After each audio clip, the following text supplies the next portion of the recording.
नमस्कार, मैं डॉक्टर गौतम कुमार झा आप सबों के समक्ष एक विशेष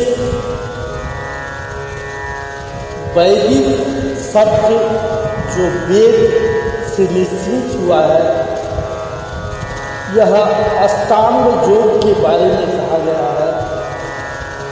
अष्टांग योग के दो प्रथम सोपान है। हमारे आयुर्वेद के मनीषियों ने कहा कि अगर आप सबसे अच्छा और सुगम पथ अनुसरण चाहते हैं तो सेवा के साथ योग करते हुए आप इस वैद्य की परंपरा को निर्वाह करें।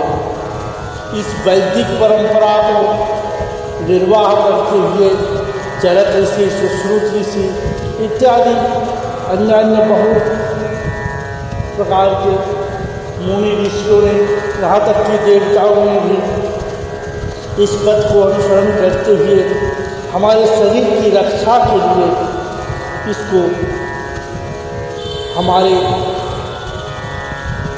आदि ब्रह्मदेव के द्वारा प्रतिष्ठित उस वेद के शाखाओं से यह कहा गया है कि अगर आप वैद्य हैं तो वैदिक परंपराओं का अनुसरण करते हुए और लोक हित में समर्पित हो तो आपके चतुर्वर्ग फल प्राप्त होते हैं। धर्म, अर्थ, काम और मोक्ष, और इन सबों में श्रेष्ठ कहा गया है धर्मार्थ काम मोक्षाणाम आरोग्यम मूलमुत्तमम। और इन सभी विधाओं को परिपूर्णता लाने के लिए एकमात्र सबसे बड़ा वो है स्वास्थ्य। इस स्वास्थ्य की परिरक्षण हेतु और इस स्वास्थ्य को रक्षा हेतु वैद्य को इस कर्म को निष्पादित किया जाता है। इससे हमारे वैदिक परंपरा में योग बहुत ही प्रतिष्ठित और सम्मानित शब्द है, क्योंकि हठ योग के समान विश्व भर में दूसरा कोई शारीरिक एवं मानसिक स्वास्थ्य को संबंधित नहीं किया है। समता नहीं कर सकती इसके साथ। संपूर्ण शरीर के सर्वांग स्वस्थ को रखने के लिए योग परम आवश्यक है। इसके 8 अंगों में विभाजित किया गया है। आज आपके समक्ष मैं इन्हीं को प्रस्तुत कर रहा हूँ। अष्टांग योग के 2 सोपान को मनीषियों ने विभक्त किए हैं, एक यम और दूसरा नियम। इसका पालन करना परम आवश्यक है। जो वैद्यजन इसको सुगमतापूर्वक परिपालन करते हुए और अपने कर्म पर अनुसरित होंगे, उनके अपने वाक्य का, अपना नाड़ी दर्शन या अन्य जितने भी उनके योग्य उपादान है वैद्यों के एक कर्मठ और सुंदर वैद्य बनने का, वो सारा गुण उसमें निहित है। अतः इसे अनुसरण करने के लिए कहा गया है कि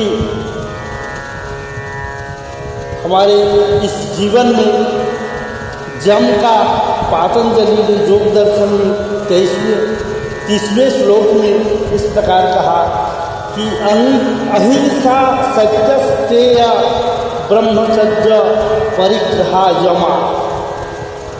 यम का ये 5 नियम है। क्या?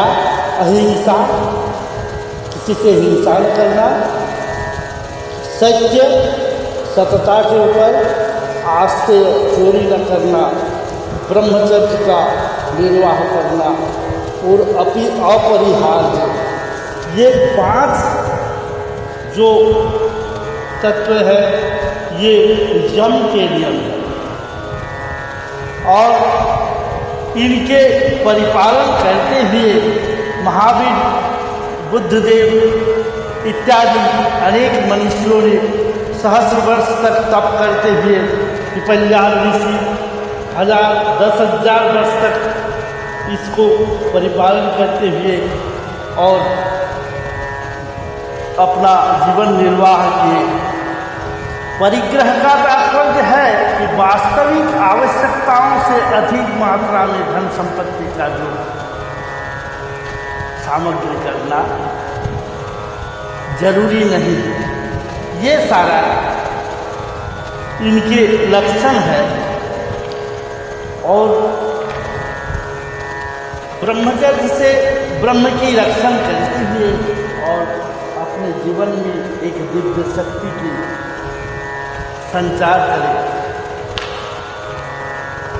आस्ते चोरी न करने पर दूसरों के धन, निरर्थक धन को न ले और जो आपके प्राप्त धन है उतना ही ग्रहण करें, अनुचित न ले।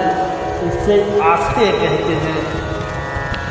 और अहिंसा को स्पष्ट रूप से बताया गया ही है।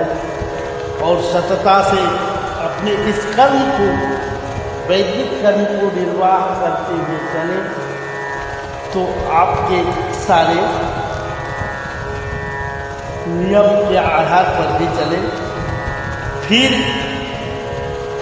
नियम के क्या क्या संदेश दिए हैं।